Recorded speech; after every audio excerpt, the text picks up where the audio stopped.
1,000 meters is the distance. Away they go. Jetstream from the outside. Conqueror's Magic. Jaden Dugo stolen time. Is running at the tail of the field. Jetstream by about 2 lengths, followed by Conqueror's Magic. Jaden Dugo is racing in third from the outside, and Stolen Time is running at the tail of the field by about 7 or 8 lengths of the leader. Back to the leader, Jetstream by about 2 lengths, Conqueror's Magic.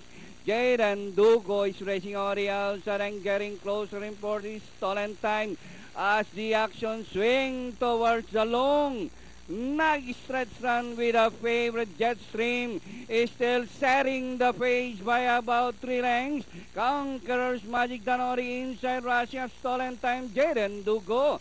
And nearing the finish line, Jetstream by about 6 lengths. And finally, Jetstream bagging the 2011 first leg Juvenile Colts Stakes race, followed by Stolen Time, Jaden Dugo.